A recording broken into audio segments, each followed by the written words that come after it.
Assalamu alaikum student. This is our video number 2 and round number 5. Now I'm starting the remaining part and I'm starting from goats. They are closely related to sheep but will live in even harsher conditions. They are valuable because they can live on almost any scrap of vegetation. जो भी बचा कुचा या कुछ scrap type का छीलन type की चीज़ें होती हैं वो इन पर गुजारा कर लेते हैं. They are in fact a danger as they can overgraze and into desert.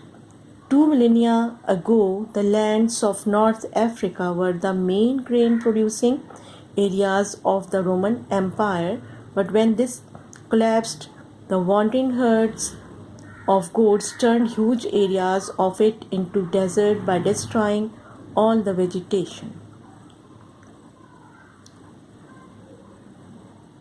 Because of their hardiness, goats are important animals in harsh and relatively fertile areas, such as in Afghanistan, Balochistan, Iran, and other countries in that region.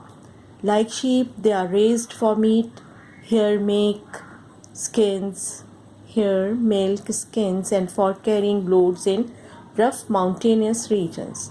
Their hair is generally coarse and harsh, but is very suitable for carpets. And so they bear all types of the weather. Here is the picture of goats can survive in harsh conditions. Next page number 40. Student, I am telling you one more important thing. If there is anything is need to explain, then I will explain it. If there are simple things, I will never explaining it. As you know, all the chapters are so lengthy and you are annoying for this and you are annoying from large answers. So I am starting from here.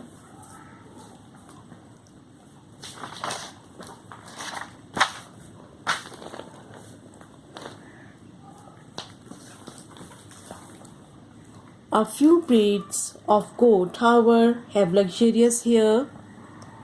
The Angora goat produces the superbly soft and costly Angora wool, which is used to make expensive garments, and the small Kashmir goat makes the even more expensive Kashmir wool.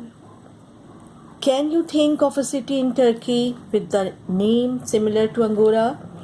This region was associated with this product. Horses, donkeys, mules. These are not usually kept in large herds. ये बहुत बड़े बड़े रेबड़ में नहीं रहते हैं, इनको इसमें नहीं रखा जाता है. But are bred in much smaller numbers. थोड़े थोड़े करके उनको रखा जाता है. Horses are not widely used today in most parts of the world as working animals on farms, but more for pleasure, riding or races. They are rather difficult and expensive to rear and need a great deal of attention.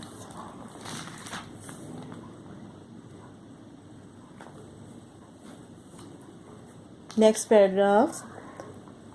The donkey is a much tougher animal, as we know, क्योंकि उस पर हर चीज़ लाद कर ले जाई जाती है और बहुत सफ़र तय करता है वो. Which is why it is used so widely in Pakistan. It is hardy, can live on almost any diet, and works tirelessly. बग़ैर थकान के वो चलता चला जाता. It is much more sure-footed than the horse, so it is far more useful on mountains or rough countryside, although we think of the donkey as a slow, plodding animal. When necessary, it can be surprisingly fast.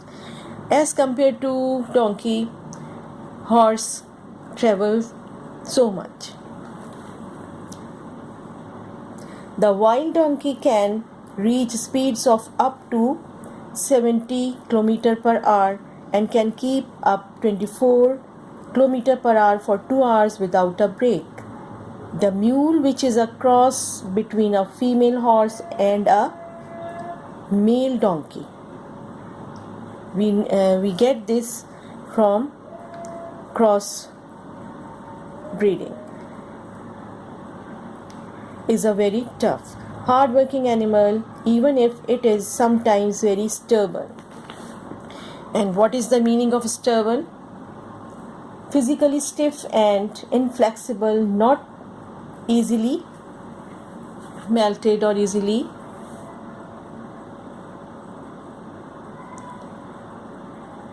do anything. Now, next topic is poultry. What is poultry?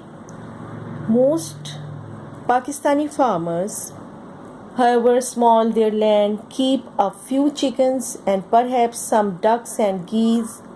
These birds can feed themselves, but their food is topped up by household scraps. Next page.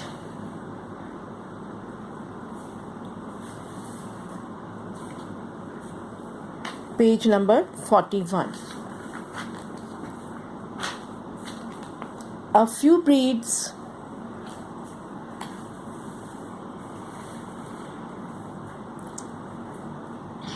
page number 41.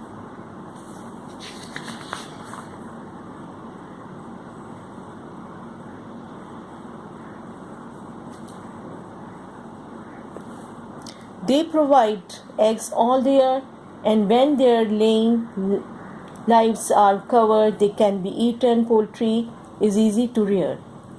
Some eggs are allowed to hatch out into chicks.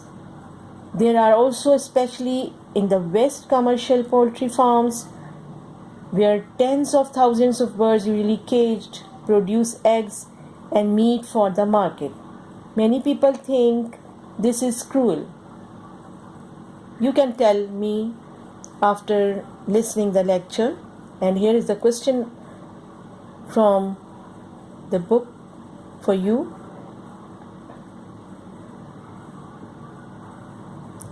And meat for the market. Many people think this is cruel because the birds are jammed together so tightly that they cannot move. Special food designed to encourage egg laying runs along the troughs in front of the cages. Often the great sheds in which the birds are kept have no windows, but only electric lights which are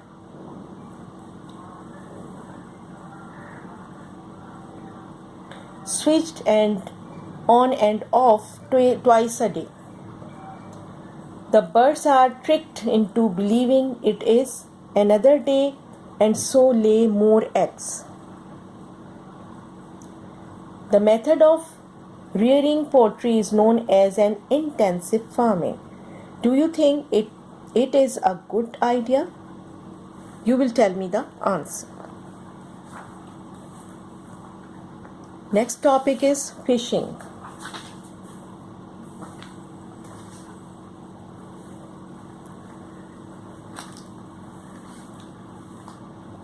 This is usually included under agriculture, and although it produces only about 1% of human food, it is vitally in a manner that impart vitality.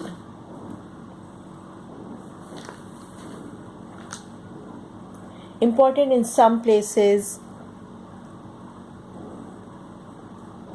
In less developed countries, fishing is done from small boats on rivers,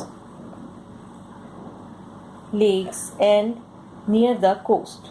Developed countries have gigantic fishing ships with many electronic aids to locate shoals. And what are the shoals? A shallow in a body of water. Fish stocks are becoming so depleted, means used up, expended.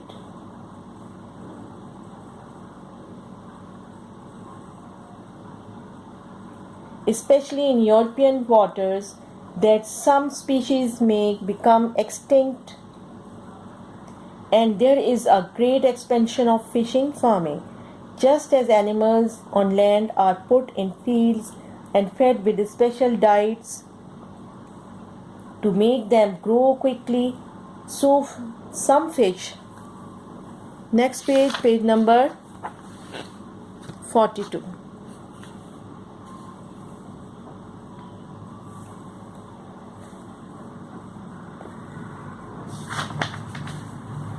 Especially salmon are being kept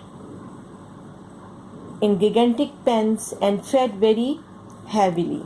In Northern Europe, huge nets are being placed across the mouths of deep water inlets of the sea, and these form the quality, and there is a constant struggle against fish diseases. See this picture. Fish farming helps stop overfishing in rivers, lakes and seas. Pakistan suffers badly from the huge international trawlers fishing illegally off the coast. They scoop up from the sea a very large proportion of the valuable fish, so that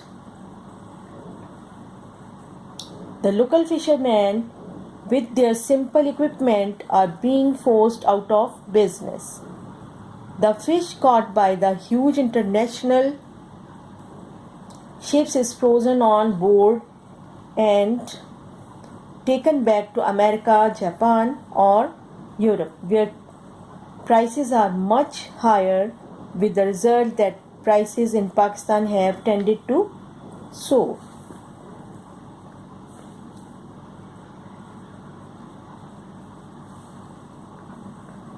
Next topic is horticulture. First of all, I want to tell you, horticulture is a gardening, the art or science of cultivating gardens. This is branch of agriculture which deals with intensively cultured plants directly used to people for food, medicinal purposes, or as aesthetic gratification. Hortus is Latin for a garden, hence horticulture is a kind of garden.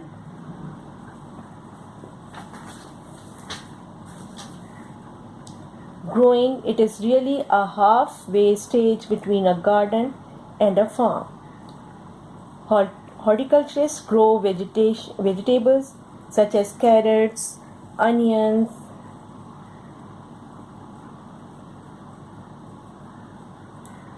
peas and beans, cabbages and cauliflowers on a large scale. Some, especially near big cities, grow large amounts of flowers for making fruit orchards, grow bananas, mangoes, lychees, apricot, peaches, apples and pears, dates, oranges, lemons, as well as nuts.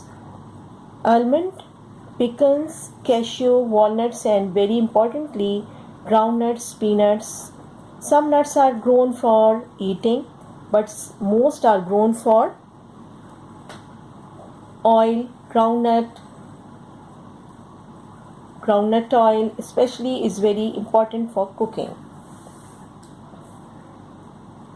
Pecans are deciduous tree, furrowed bark, compound leaves and edible nuts. There has been a very rapid increase in the amount of fruit grown in Pakistan in the last 10 years, especially oranges and lemons, mangoes, apples, grapes and guava, all of which have increased between 50 to 100%. The value of fruit exports has risen from, next page, between 50 to 100%. The value of fruit exports has risen from rupees 935 crore in 1991 to rupees 313 crore in 2008. Why do you think there has been such a large increase?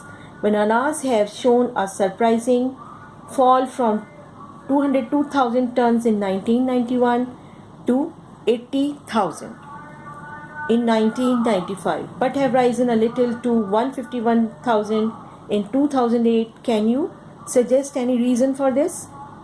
Next heading, and this is the last heading of your book: Impact of 2010 floods on Pakistan. The catastrophic floods. What are the catastrophic floods? Disastrous floods in Pakistan